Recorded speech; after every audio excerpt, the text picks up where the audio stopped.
Welcome back. Protests against Gajendra Chauhan as the chairperson of the Film and Television Institute of India in Pune continue. They're spilling over onto the streets of Mumbai as well today, and also coming out in support for the protesters and the students, actor Ranbir Kapoor.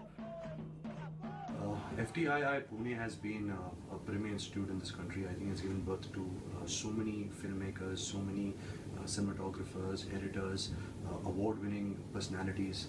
I think it gives an opportunity to a person without any film connection who comes from various parts of the country.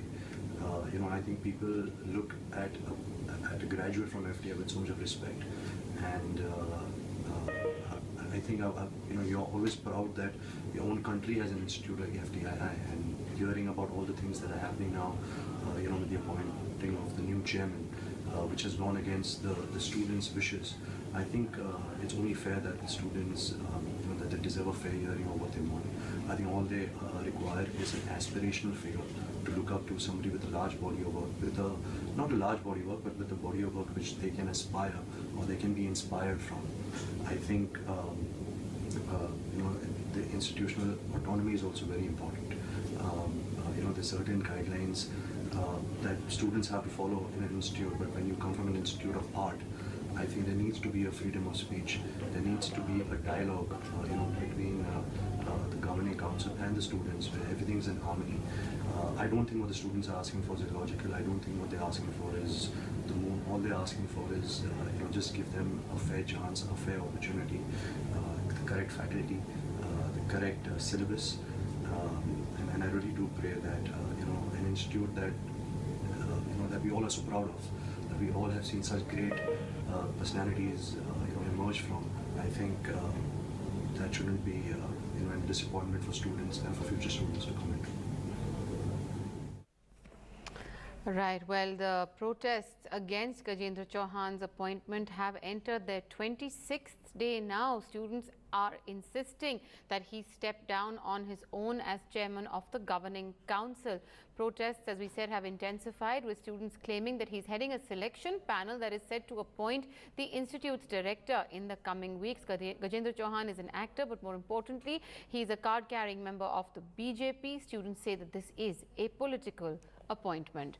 My colleague Nikita joins us for more from Mumbai.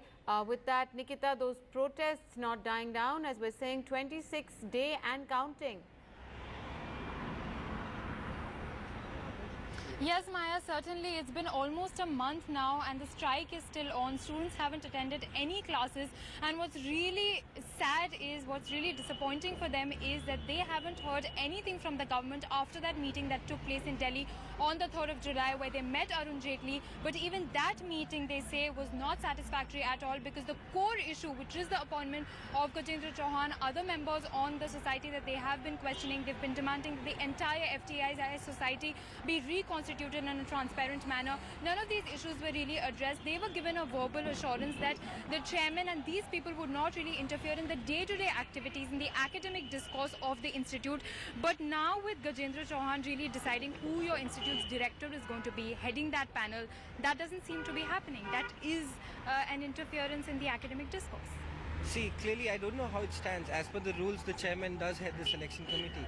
But under the circumstances, I don't think so it's the correct move to have him chair any member of this society, for that matter, do any sort of policy level decision or something like that. It's just not called for, I think. It's not called for. How was your meeting that day? How was the minister's attitude? Did you get any assurances? What were you told that day?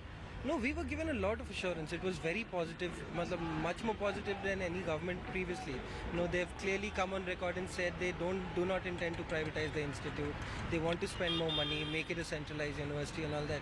And that is very good. And that is part of the... But we also heard him say that if the fight is not resolved, this battle is not resolved, then there is the prospect of privatizing the institute. And that's really been the concern for many of the students in the institute.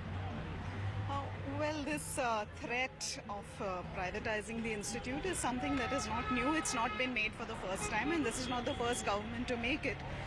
So I don't think we're in a position really to comment on that, why they're saying this and what they intend, what they can or will do. For us, the issue is actually, I think, goes beyond Mr. Chauhan himself. this is not about him. It's about what his appointment represents. And this thing that's happening now with the selection of the director, it just shows that actually the ministry or the people in power don't seem to really care to resolve this issue. Okay. And you're hopeful that this will get resolved? There's no other way we can hope. Right.